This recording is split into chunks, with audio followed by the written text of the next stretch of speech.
First he struck Iran, then he toppled the leader of Venezuela. Now he wants Greenland? We speak to Donald Trump's former national security advisor, Ambassador John Bolton, who says the US president is trolling the world. Remember how he negotiates. He makes the most incredible, outrageous demand he can think of. People pull their hair out in despair. How are we ever going to respond to that? He gets 50%, 30% of what he asked for, and it's a big success. Honestly, if the United States under Trump invaded Greenland, it would be the end of the NATO alliance. It would be a catastrophe for the Western world. Ambassador Bolton, thank you very much for joining us. You were a national security advisor in Donald Trump's first term, but you have, of course, been something of a critic before and since, and even during. My first question is, how long was Maduro's arrest in the pipeline, do you think, and why did it happen now? Well, I think in Trump's disorganized way of thinking, the option of doing something about Maduro and or the regime was probably there for a long time. Certainly the Pentagon, by every press report we've had, took months of planning before the operation was carried out on Saturday. So I think the option may have been there for a long while. Why it occurred on the 3rd of January, my theory is because it's the anniversary in 1990 when Manuel Noriega, the dictator of Panama, surrendered to U.S. forces there. It's also the 6th anniversary of the successful U.S. strike against Qasem Soleimani, the head of the Iranian Quds Force. So I think that may have been in Trump's mind. But I think he had also basically concluded that he wasn't getting what he wanted out of Maduro, and that something else had to be done. I think the main problem right now is that while Maduro may be about to appear in court in the United States, the rest of the regime is still there. And these are hardcore Chavistas, followers of the dictator Hugo Chavez, whom Maduro succeeded. They're not suppressed Democrats who are now looking for a chance to negotiate with the United States. Their main objective is going to be to keep the regime in place. And that's why some people are speculating that this was, in fact, an internally supported coup. Is that a reasonable speculation? Well, I've seen the suggestion of that. Obviously, I don't have any evidence one way or the other on it, other than what's been out there publicly. I kind of doubt it. I think the regime will do a lot of things to preserve itself, and it may well conclude that throwing Maduro under the bus is worth it. But it's also important to keep in mind that the decision makers are not just people like Delcy Rodriguez or her brother, conveniently, Jorge Rodriguez, the president of the National Assembly, or Vladimir Padrino, the minister of defense. The Russians, the Chinese, the Cubans, the Iranians all have major stakes in keeping that regime in power for a variety of reasons. And they may have concluded that Maduro had outlived his shelf life, and that sacrificing him to maintain the regime itself might be worthwhile.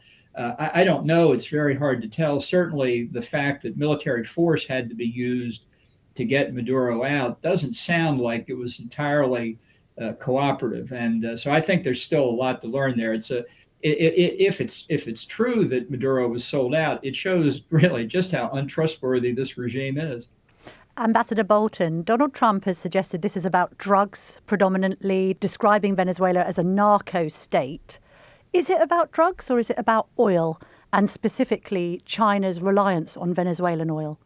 Well, I think in Trump's mind, it's all mushed together. And there's the illegal drugs thing. There's the equation of drug trafficking with terrorism, which is completely inaccurate. There's concern about illegal immigration, with Trump saying that Venezuela has opened its mental institutions and prisons for people to come to the United States. Also not true.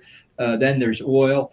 Then there are the real reasons, which we were concerned about in 2018 and 2019, and which were perfectly legitimate in considering today. And that is Russia using Venezuela as a base of activities in this hemisphere, much safer for the Russians than Cuba, which is still not moved from 90 miles away from the United States. The Cubans have a vested interest in keeping Maduro in power because they fear correctly that if Maduro falls, the post-Castro regime in Cuba may fall. And I hope it does. And the Noriega dictatorship in Nicaragua, the part of the troika of tyranny, as I called it during the first Trump term.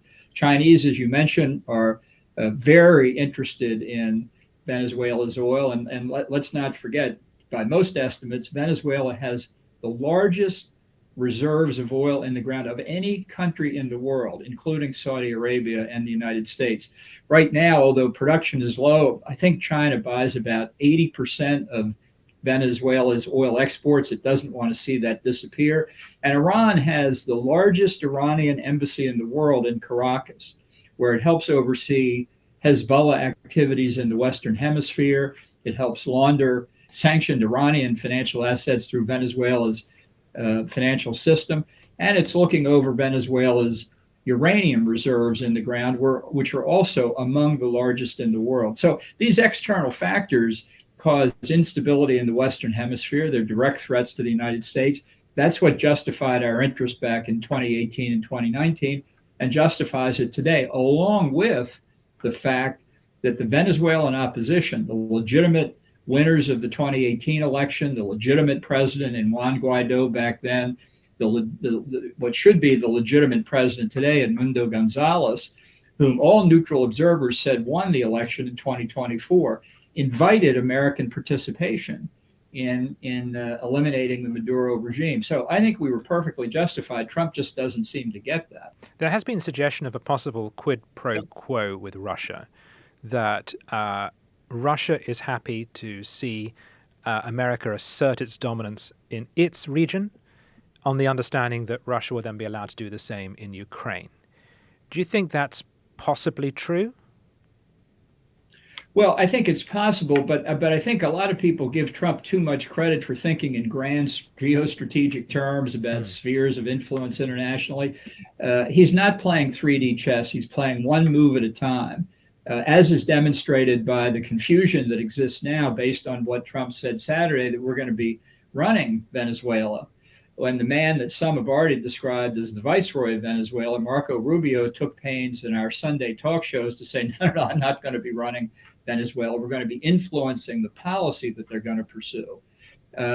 I think Putin and Xi Jinping will use this very disorderly process that Trump has initiated as a precedent for them taking action in Ukraine or Taiwan. I think it would be wrong. I don't think it's justified in any sense of the word the way we are justified in Venezuela. You can't just use words as if they have no meaning and apply them to radically different situations. I know that Trump's lack of sense makes sense to you, if I can put that clumsily. But from the outside, we're all trying to figure out why he did what he did and what to expect next. And we thought he was elected on America first and non-intervention. And yet we've seen action in Iran. We've seen action in Venezuela. How can we predict what will happen next, especially given that he's brought up the subject of Greenland again? Well, hadn't you heard that I'd slipped back into the White House? I mean, look, he doesn't follow philosophy, national security doctrine, or even policy. These are all one-off transactional decisions. And the question you raise really goes to what the reaction of his political base would be. I think there are a lot of MAGA Republicans, his supporters, who are pretty astounded by this. And they're even more astounded to learn we're going to be running Venezuela. I don't think that was, as we say, on their bingo card when they voted for Trump in 2024. And the reaction domestically is going to be hard to predict. I would say in the short term, nothing succeeds like success. We've taken a bad guy out of the picture. That's got to be a plus politically for Trump. And many of his people have fallen in line, but there's no guarantee that it's going to stay that way. Well, Marjorie Taylor Greene is annoyed, but that's a given. Tucker Carlson will be annoyed. I look forward to his next podcast about this. But what everyone's wondering is, where does J.D. Vance fit into all of this? Some people sense that Marco Rubio really took the lead on this, and Vance, who's a little more isolationist, has perhaps been squeezed out. Well, I think Vance is decidedly isolationist, and I think it's dangerous because he's much smarter than Trump, and he does think in more coherent strategic terms, to the great detriment of the United States. I would say if his views prevail. I thought it was quite interesting on Saturday that Trump had Rubio, Pete Hegseth, General Kane, the chairman of the Joint Chiefs of Staff, John Ratcliffe, the head of the CIA. No J.D. Vance, who purely by coincidence had an engagement in Cincinnati, Ohio, and couldn't be there.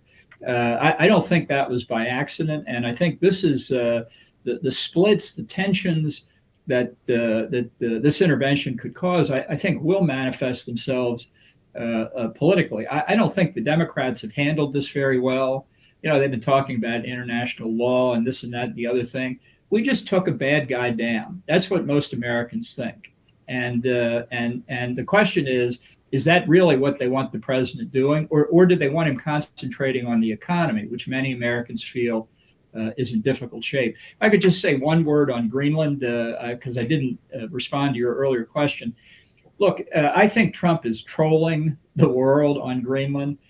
Remember how he negotiates. He makes the most incredible, outrageous demand he can think of. People pull their hair out in despair. How are we ever going to respond to that? He gets 50%, 30% of what he asked for, and it's a big success. Honestly, if the United States under Trump invaded Greenland, it would be the end of the NATO alliance. It would be a catastrophe for the Western world. What do you make of the circumspection of Western leaders like Keir Starmer? We had the Prime Minister out on the broadcast round yesterday basically saying, well, we're not going to shed any tears about Maduro's removal, but quite notably failing to give Donald Trump his backing. Now, we know Britain wasn't consulted. We don't know what that necessarily says about the special relationship. We weren't unique in not being consulted. But are Western leaders actually being shown to be weak in the face of what Trump has done, or do you think they're wise to hold their counsel? Well, I could see being reticent to say anything because facts are still scarce on the ground here. And honestly, don't feel bad that Starmer wasn't consulted. Neither was Congress. They're Americans, actually, and they weren't consulted either. I think this was a decision of a very few people. That's the way Trump does things. And it can come back to bite him. This idea that everything's going to be fine, that American oil companies are so desperate to get back the money that they lost when their Venezuelan investments were expropriated 50 years ago, that they will now pour additional billions into reviving the decrepit Venezuelan oil infrastructure, and that much more Venezuelan oil will emerge onto international markets, particularly to the United States, because we used to import a lot of it. And keep oil prices, gasoline prices at the pump down is absolutely fantasy. No American oil company, or certainly no board of directors of an American oil company, is going to want to put tons of money into Venezuela in an uncertain political environment. And by the way, the oil infrastructure in Venezuela is so bad, it will take years to get back up to anything like production levels they're capable of. So whoever benefits from increased oil exports from Venezuela is going to be the next president of the United States, not Donald Trump. Ambassador John Bolton, thank you very much. Thanks for having me.